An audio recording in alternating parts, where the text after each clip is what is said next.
اور رو کے حضور فرمانے لگے، رو کے کہ اس قبر کے عذاب سے رب کی پناہ مانگو اور اس کے لیے تیاری کر لو، یہ بڑا سخت دن ہے۔ حضرت سعد بن معاذ رضی اللہ تعالیٰ عنہ کا جب جنازہ تھا، فرماتے ہم جا رہے تھے تو 5-6 قبریں تھیں، تو حضور نے فرمایا کن کی قبریں؟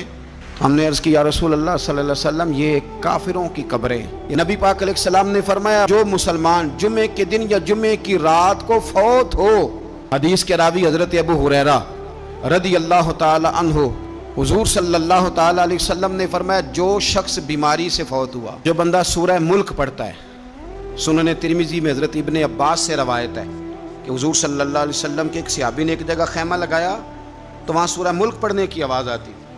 سورہ ملک اتنی شاندار صورت ہے کہ نبی پاک صلی اللہ علیہ وسلم نے فرمایا یہ قیامت کے دن اللہ کی بارگاہ میں ناز سے جھگڑا کرے گی اور کہے گی اے اللہ یہاں تو میرے پڑھنے والے کو جنت عطا فرما یا مجھے قرآن پاک سے علیحدہ کر دے۔ اب عذاب قبر جو ہے، قبر کے اندر جو انسان کا عذاب ہے تو وہ بھی عالم برزخ کا عذاب ہے۔ میرے رسول کریم صلی اللہ تعالی علیہ وسلم نے نا کچھ چیزوں سے پناہ مانگی ہے، خود حضور نے، رسول کریم علیہ السلام نے پناہ مانگی۔ حضور فرمانے لگے اے اللہ مجھے کنجوسی سے، بخیلی سے پناہ عطا فرما، اور حضور نے باقاعدہ پناہ مانگی ہے کہ اے اللہ مجھے ارذل العمر ہونے سے پناہ میں رکھ، جب عمر اتنی زیادہ ہو جائے کہ وجود کے حصے کام کرنا چھوڑ جائے، اس سے پناہ مانگی۔ اور خود میرے نبی پاک علیہ السلام نے قبر کے عذاب سے پناہ مانگی۔ یہ تعلیم امت کے لیے کہ تم بھی پناہ مانگو عذاب قبر سے۔ قبر کا عذاب برحق ہے، قبر کے لیے تیاری کر کے رکھنا، اپنی قبر کو یاد رکھنا، مر جانے کو یاد رکھنا۔ حضرت سعد بن معاذ رضی اللہ تعالیٰ عنہ کا جب جنازہ تھا تو صحابہ کرام فرماتے ہیں حضور نے نماز جنازہ کی امامت فرمائی تو قبر کے تیار ہونے میں کچھ دیر تھی، تو رسول کریم صلی اللہ علیہ وسلم زمین پر بیٹھ گئے اور ایک لکڑی سے حضور زمین کریدنے لگے۔ ہم محو انتظار تھے کہ اللہ کے رسول صلی اللہ علیہ وسلم سر مبارک اٹھائیں، ہمیں کو نصیحت کریں۔ فرماتے حضور نے سر اقدس اٹھایا تو حضور کی آنکھوں میں آنسو تھے، اور رو کے حضور فرمانے لگے، رو کے کہ اس قبر کے عذاب سے رب کی پناہ مانگو اور اس کے لیے تیاری کر لو، یہ بڑا سخت دن ہے۔ رو کے حضور نے فرمایا، رو کے۔ آج تو لوگ مذاق بناتے ہیں، کچھ فقیر صوفی درویش کہلانے والے بھی، وہ کہتے ہیں جو مولوی بتا رہے ہیں نا قبر میں بچھو ہوں گے، سانپ ہوں گے، یہ تو مولوی اپنی قبر بتا رہا ہے، ہمارا اس سے کیا لینا دینا ہے۔ خدا سے ڈریں۔ وہ چیزیں جو احادیث مبارکہ میں آ گئیں، جس سے نبی پاک نے ہمیں ڈرایا، ہمیں سمجھایا، آپ اس تنبیہ کو، اس نصیحت کو آپ اس رنگ میں لیں گے کہ مذاق بنایا جائے گا دین کا، بجائے اس کے کہ اس سے ڈرا جائے۔ حضرت سیدنا براء بن عازب رضی اللہ تعالیٰ عنہ ارشاد فرماتے ہیں کہ میں نے نبی پاک صلی اللہ تعالیٰ علیہ وآلہ وسلم سے خود اس بات کو سنا ہے، خود رسول کریم صلی اللہ علیہ وسلم نے فرمایا۔ حضرت زید بن ثابت رضی اللہ تعالیٰ عنہ بھی اس بات کے راوی ہیں، فرماتے ہم جا رہے تھے تو 5-6 قبریں تھیں، تو حضور نے فرمایا کن کی قبریں؟ ہم نے عرض کی یا رسول اللہ صلی اللہ علیہ وسلم یہ کافروں کی قبریں، یہ صحیح مسلم میں حدیث موجود ہے، کفار کی قبریں۔ تو اللہ کے رسول صلی اللہ علیہ وسلم فرمانے لگے، ذرا حدیث کے لفظوں پہ غور کرنا، حضور فرمانے لگے اگر مجھے ڈر نہ ہوتا کہ تم اپنے مردوں کو دفن کرنا چھوڑ دو گے، اگر مجھے اس بات کا ڈر نہ ہوتا کہ تم اپنے لوگوں کو، مرنے والوں کو قبروں میں دفن کرنا چھوڑ دو گے، اگر یہ مجھے ڈر نہ ہوتا تو میں سناتا کہ قبر کے اندر کس طرح عذاب ہوتا ہے، تمہیں دنیا میں رہ کے میں سناتا، پر ڈر ہے کہ کہیں تم اپنے مرنے والوں کو قبروں میں دفن کرنا چھوڑ ہی نہ دو، اس لیے میں تمہیں یہ بات نہیں بتاتا۔ اور میرے رسول کریم صلی اللہ تعالیٰ علیہ وآلہ وسلم نے پھر ارشاد فرمایا، اپنے غلاموں کی طرف نظر فرمائی، یہ بات کہہ کے کہ اگر مجھے ڈر نہ ہوتا کہ تم دفن کرنا چھوڑ دو گے تو تمہیں میں سنا دیتا کہ قبر میں کیا عذاب ہوتا ہے۔ پھر حضور نے صحابہ سے فرمایا چلو بھائی دوزخ کے عذاب سے اللہ کی پناہ مانگو، تو سب کہنے لگے ہم دوزخ کے عذاب سے اللہ کی، صحابہ نے کہا ہم دوزخ کے عذاب سے اللہ کی پناہ مانگتے ہیں۔ پھر نبی پاک صلی اللہ تعالیٰ علیہ وسلم نے ارشاد فرمایا تم سب کہو کہ ہم قبر کے عذاب سے اللہ کی پناہ مانگتے ہیں، تو صحابہ نے کہا ہم قبر کے عذاب سے اللہ کی پناہ مانگتے ہیں۔ پھر میرے رسول پاک علیہ الصلوۃ والسلام نے فرمایا تم کہو، سارے یہ کہو کہ ہم ظاہری اور باطنی فتنوں سے اللہ کی پناہ مانگتے ہیں۔ تو صحابہ نے کہا کہ ہم ظاہری اور باطنی فتنوں سے اللہ کی پناہ مانگتے ہیں۔ پھر میرے محبوب علیہ السلام نے فرمایا تم کہو کہ ہم دجال کے فتنے سے اللہ کی پناہ مانگتے ہیں۔ تو صحابہ کرام نے کہا کہ اے اللہ ہم دجال کے فتنے سے تیری پناہ میں آتے ہیں۔ نبی پاک علیہ السلام نے یہ الفاظ کہہ کے یہ بات بتلا کے ہمیں سمجھا دیا، ہمیں قائل فرمایا محبوب نے۔ تو یاد رکھنا، اس بات کو اچھی طرح سمجھ لینا کہ اگر مجھے ڈر نہ ہوتا کہ تم اپنے مردوں کو دفن کرنا چھوڑ دو گے تو تمہیں بتلا دیتا کہ قبر میں کتنا سخت عذاب ہوتا ہے۔ میرے عزیز، کچھ لوگ ایسے ہیں جن سے عذاب قبر ہوگا ہی نہیں۔ میرے رسول کریم صلی اللہ تعالی علیہ وسلم نے ارشاد فرمایا کہ جو اللہ کے رستے میں شہید ہو گیا، یہ سنن نسائی میں موجود ہے، اسے عذاب قبر نہیں ہوگا، بلکہ ایک حدیث میں تو فرمایا حساب کتاب بھی نہیں ہوگا، اللہ بغیر سوال جواب کے جنت عطا فرما دے۔ کچھ لوگوں کو لوگوں کی بخشش پہ بھی مسئلہ ہی بنتا ہے کہ کوئی بخشا نہ جائے۔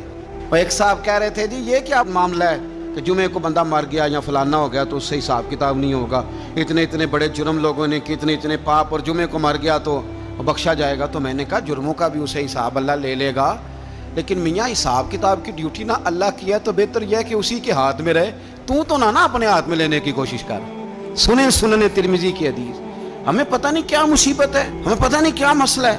ایک جنازے سے میں نکلا، آپ یقین کریں کبھی کبھی کلیجہ پھٹ جاتا ہے۔ میں ایک جنازے سے نکلا تو میرے ساتھ ایک بندہ جنازہ پڑھ کے نکلا تو کہنے لگا جی پیر صاحب دیکھیں آج کتنی دنیا آئی ہے، حالانکہ یہ بندہ اس طرح کا تھا، اس طرح کا تھا، اس طرح کا تھا۔ میں نے اسے کہا یار تجھے تو فکر ہی لگ گئی ہے کہیں جنت میں چلا ہی نہ جائے، تو اس طرح کرنا جنت کے دروازے کے سامنے کھڑے ہو جانا ڈنڈا لے کے کہ میں نے نہیں جانے دینا۔ شرم آنی چاہیے ہمیں۔ اللہ فرماتے ہیں جنت اتنی چوڑی ہے جتنے زمین و آسمان، اس کی چوڑائی زمین اور آسمان کے برابر ہے، تو ہم تو اپنے علاوہ کسی کو جانے نہیں دینا چاہتے جنت میں۔ اور بس کریں، جنت خدا کا فضل ہے، اور اللہ فرماتے ہیں میرا فضل میں جسے چاہتا ہوں عطا کرتا ہوں۔ یہ سنن ترمذی کی حدیث، اور اس کے راوی حضرت عبداللہ ابن عمر رضی اللہ تعالیٰ عنہ، نبی پاک علیہ السلام نے فرمایا جو مسلمان جمعے کے دن یا جمعے کی رات کو فوت ہو اس کو اللہ تعالیٰ قبر کی آزمائش سے محفوظ رکھتا ہے۔ جو جمعے کی رات فوت ہو جائے یا جمعے والے، یعنی جمعے رات اور جمعے کی درمیانی رات چلا جائے یا جمعے والے، تو اللہ اسے عذاب قبر سے، تو میرے عزیز جو بندہ شہید ہو اس سے عذاب قبر نہیں ہوتا، جو آدمی جمعے کے دن یا جمعے کی رات چلا جائے اسے بھی عذاب قبر نہیں ہوتا۔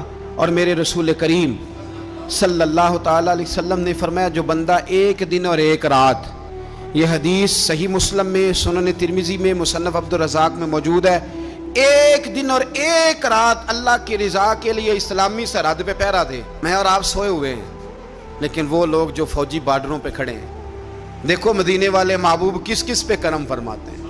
ساری عمر نہیں، 24-25 سال کی سروس نہیں، فرمایا ایک دن اور ایک رات اللہ کی رضا کے لیے جو اسلامی سرحد پر پہرا دے، مسلمانوں کو کافروں سے بچائے، رب اسے عذاب قبر نہیں دے گا، اسے اللہ تعالیٰ اپنے فضل سے معاف فرما دے گا۔ ایک رات اور ایک، آپ کیا سمجھتے ہیں کہ ان فوجیوں کی کوئی چھوٹی شان ہے؟ ان کا کوئی چھوٹا مرتبہ ہے؟ ایک دن اور ایک رات اگر یہ پہرا دیں تو اللہ انہیں اتنا انعام عطا کرتا ہے۔ اسی طرح سن لو، یہ ذرا غور سے سننا، ابن ماجہ کی حدیث، اور اس کے علاوہ مسند ابو یعلا میں موجود حدیث کے راوی حضرت ابو ہریرہ رضی اللہ تعالی عنہ، حضور صلی اللہ تعالی علیہ وسلم نے فرمایا جو شخص بیماری سے فوت ہوا، قربان جاؤں میرے محبوب نے بیماری کا نام ہی نہیں لیا، فرمایا کوئی بھی بیماری ہو، فرمایا جو آدمی بیماری سے فوت ہوا اللہ اسے شہادت کی موت عطا فرمائے گا، اور وہ عذاب قبر سے اور قبر کے امتحان سے بھی محفوظ رہے گا، اور حضور فرماتے ہیں اس کو صبح اور شام جنت کے باغوں میں سے رزق دیا جائے گا۔ جو کسی بھی بیماری سے مرا، یہ لوگ بیماری سے مر رہے ہیں تو لوگوں نے اچھوت سمجھ رہے ہیں، اچھوت، یہ اچھوت نہیں ہے، اس لیے کہ لوارث نہیں، یہ خدا رسول کے ماننے والے ہیں، تم انہیں اچھوت کہہ رہے ہو اور مدینے والے رسول انہیں شہید فرما رہے ہیں۔ حضور نے فرمایا جو بیماری سے مرے شہید ہے، وہ قبر کے عذاب سے محفوظ رہے گا اور جنت کے باغوں میں سے اللہ رزق دے گا۔ لوگ کہتے ہیں دیکھو جی بڑا تانگ ہو کے دنیا سے گیا ہے، تو اس بندے کو بھی عذاب قبر نہیں ہوتا۔ اسی طرح جو بندہ سورہ ملک پڑھتا ہے، سنن ترمذی میں حضرت ابن عباس سے روایت ہے کہ حضور صلی اللہ علیہ وسلم کے ایک صحابی نے ایک جگہ خیمہ لگایا تو وہاں سورہ ملک پڑھنے کی آواز آتی، کوئی بندہ پڑھنے والا نظر نہیں آتا تھا، جب حضور کی بارگاہ میں عرض کیا تو فرمایا وہاں قبر تھی اور قبر کے اندر بیٹھ کے میرا صحابی سورہ ملک کی تلاوت کر رہا۔ اگر ہمیں خسرہ نمبر یاد ہو جاتا ہے نا اپنی جگہ کا، اور ہمیں پتہ ہوتا ہے کہ میرے والا حصہ کتنے کروڑ کا ہے، اگر ساری کہانیاں ہمیں یاد ہوتی ہیں تو سورہ ملک بھی ہمیں یاد ہو سکتی ہے۔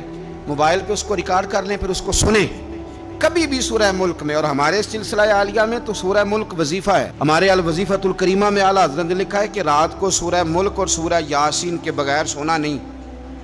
سورہ ملک اتنی شاندار صورت ہے کہ نبی پاک صلی اللہ علیہ وسلم نے فرمایا یہ قیامت کے دن اللہ کی بارگاہ میں ناز سے جھگڑا کرے گی اور کہے گی اے اللہ یہاں تو میرے پڑھنے والے کو جنت عطا فرما یا مجھے قرآن پاک سے علیحدہ کر دے۔ میرے رسول کریم علیہ السلام نے مومن کی قبر کا حال بھی بتایا۔ سنن ترمذی میں صحیح ابن حبان میں حضرت ابو ہریرہ رضی اللہ تعالیٰ عنہ بیان کرتے ہیں کہ حضور صلی اللہ علیہ وسلم نے فرمایا جب میت کو قبر میں رکھا جاتا ہے تو اس کے پاس سیاہ رنگ والے اور نیلی آنکھوں والے دو فرشتے آتے ہیں اور اس کو اٹھا کے بٹھاتے ہیں۔ باقی حدیثوں میں 3 ہی سوال ہیں، لیکن اس حدیث میں حضور نے فرمایا انہوں نے بس میرے بارے میں ہی پوچھنا ہے اٹھا کے، بس میرے بارے میں صرف یہ پوچھنا ہے بتا مدینے والے محبوب کے بارے میں دنیا میں کیا کہا کرتا تھا۔ تو اعلیٰ حضرت بریلوی تو کہتے ہیں میں نے تو کہہ دینا ہے سرور کہوں کہ مالک و مولا کہوں تجھے، باغ خلیل کا گل زیبا کہوں تجھے، تیرے تو وصف عید تناہی سے ہیں بری، حیران ہوں میرے شاہ میں کیا کیا کہوں تجھے، لیکن رضا نے ختم سخن اس پہ کر دیا، خالق کا بندہ خلق کا آقا کہوں تجھے۔ اور پیر میر علی شاہ صاحب کہتے ہیں میں نے وہاں یہ کہنا ہے کہ مکھ چند بدر شاہ شانی ہے تے متھ چمک دی لاٹ نورانی ہے، کالی زلف تے اکھ مستانی ہے، مخمور اکھی ہیں مد بریاں، سبحان اللہ، ما اجمالا کا ما اکمالا کا ما احسنا کا تے کتھے مہر علی، کتھے تیری ثنا، مشتاق اکھیں کتھے جاڑی۔ تو نبی پاک علیہ السلام فرماتے ہیں میرے بارے میں پوچھیں گے، میرے بارے میں۔ ویسے بھی ایک سوال لازمی ہوتا ہے نا، یہ والا سوال لازمی ہے، من ربو کا پوچھ کے نا تو جنت جہنم کا فیصلہ نہیں، ماں دینوں کا پوچھ کے جنت جہنم کا فیصلہ۔ ہاں بات اگر ختم ہونی ہے تو مدینے والے کے سوال پہ ختم ہونی، اس لیے کھل کے نعتیں پڑھا کرو، راج کے درود پڑھا کرو، یہ بات یاد رکھیں، یہ فیصلہ حضور کی ذات پہ ختم ہونا ہے۔ وہ شکایتیں کرتے ہیں نا لوگ آ کے، تو ایک بچی کو ہمارے ہاں داخل کرانے کے لیے ایک صاحب لے کے آئے تو کہنے لگے بڑا عرصہ اسے فلانے مدرسے میں داخل کرایا سوائے نعتوں کے کچھ بھی نہیں سیکھا اس نے۔ تو میں انہوں نے آخیا چاچا جی جڑی اصل کام سی وہ تو سیکھ گئی ہے نا تہاڈی بچی، قرآن و سنت بھی حضور کی نعت ہی ہے، لیکن آپ کو پتہ ہے کہ بات ختم مدینے والے کی نعت پہ ہی ہوتی ہے، حضور کا پیار اصل ہے۔ تو حضور فرماتے ہیں میرے بارے میں پوچھا جائے گا، وہ کہے گا کہ ان کے بارے میں کیا پوچھتے ہو، اشہد ان لا الہ الا اللہ واشہد ان محمدن عبدہ ورسولہ۔ تو فرماتے ہیں پھر اسے نا ایک طرف کھڑکی کھولی جائے گی تو جہنم کا دروازہ دکھایا جائے گا اور اسے کہا جائے گا اگر تو سوالوں کے صحیح جواب نہ دیتا تو دوزخ میں جاتا، لیکن اب تو نے صحیح جواب دیے ہیں۔ تو حضور فرماتے ہیں اس کی قبر 70 گز چوڑی اور 70 گز لمبی کر دی جائے گی۔ مسجد میں اے سی والے حال میں جگہ مل جائے تو بندہ بڑا سکھی رہتا ہے، اور صبح جائے بینک اور پہلی لائن میں موقع مل جائے تو بندہ بڑا سکھی رہتا ہے کہ میرا جاتے ہی کام ہو گیا۔ او خدا کے بندے، قبر بندے کی قبر، مکان اچھی سوسائٹی میں اچھا خستہ اور سستا مل جائے تو بندہ کہتا ہے کہ سودا بڑا واردہ لب گیا، بھائی بڑا کمال ہو گیا، مزہ نہیں آ گیا۔ قبر 70 گز لمبی اور 70 گز چوڑی، اور یہ ترمذی شریف پڑھ رہا ہوں، بڑی مزیدار حدیث۔ نبی پاک صلی اللہ علیہ وسلم فرمانے لگے پھر اس کی قبر کو نور سے بھر دیا جائے گا۔ حضور کو پہچان گیا نا، قبر نور سے بھر دی گئی اور جب 70 گز لمبی کر دی گئی تو بڑے پیارے لفظ ہیں حدیث کے۔ حضور فرماتے ہیں وہ بندہ پھر فرشتوں سے ایک بات کہے گا، عربی میں بھی ہے اردو میں بھی ہے، وہ میرا دل کرتا ہے پنجابی میں بتاؤں۔ وہ نا فرشتوں سے وہ بندہ کہتا ہے جب قبر ہو گئی نا 70 گز لمبی 70 گز چوڑی اور نور سے بھر گئی، قربان جائیں، حضور فرماتے ہیں وہ مردہ وہ جو قبر میں پہنچا ہے جب اس کی قبر کو یہ شان ملتی ہے تو فرشتوں سے پتہ کیا کہتا ہے، کہتا ہے میں گھر نہ دسا وہاں جا کے، یہ ذرا گھر نہ بتاؤں دوڑ کے، یہ ذرا میں اپنے گھر بتاؤں بھاگ کے کہ اللہ نے بڑی خیر کر دی، اپنی اماں نو دسا وہاں، میں بچوں کو بتا کے آؤں کہ موج بن گئی ہے، میں بتاؤں اپنی بیوی کو، بتاؤں اپنے بہن بھائیوں کو، میں گھر نہ دسا وہاں۔ قربان جائیں میرے رسول کریم فرماتے ہیں فرشتے اس سے کہتے ہیں نہیں تو کسی کو نہ بتا، نم کا نومت العروس، تو اس طرح سو جا جس طرح پہلی رات کی دلہن سویا کرتی. وہ بڑے چاؤں میں سوتی ہے, وہ بڑے پریم میں سوتی ہے, نئی زندگی کا آغاز ہوتا ہے تو سوتی ہے. اور فرشتے کہتے ہیں اب تجھے وہی آ کے جگائے گا جو تیرے اہل میں تجھے سب سے زیادہ محبوب ہوگا, جو تجھے سب سے زیادہ محبوب ہوگا. میرا تو ایمان ہے کہ ہمیں تو قبر سے آ کے جگائیں گے بھی مدینے والے رسول, کہیں گے آؤ غلاموں چلیں, آؤ غلاموں. اور وہ کشمیر کے رومی وقت نے میاں صاحب نے کہا تھا بعد مرن دے قبر میری تے میرے اپیرا جے کر پامے پھیرا. آپ حسن دیکھیں کلام کا اور انداز دیکھیں. بعد مرن دے قبر میری تے میرے اپیرا جے کر پامے پھیرا. تے قبر دے وچوں ہڈیاں اٹھ کے مجرا کر سن تیرا. ایک دفعہ آ تو صحیح, میں لوگوں کو وجد کر کے دکھاؤں گا. دیکھو نا وہ آج آئے ہیں, وہ آئے ہیں میرے مزار پہ. آج دیکھو ذرا رنگ تو دیکھو کس طرح نرالا اور انوکھا ہو گیا. وہ خود آئے ہیں. مومن کی قبر جنت کا باغ بنے گی, اسے نوازا جائے گا, اسے دیا جائے گا, اسے عطا کیا جائے گا.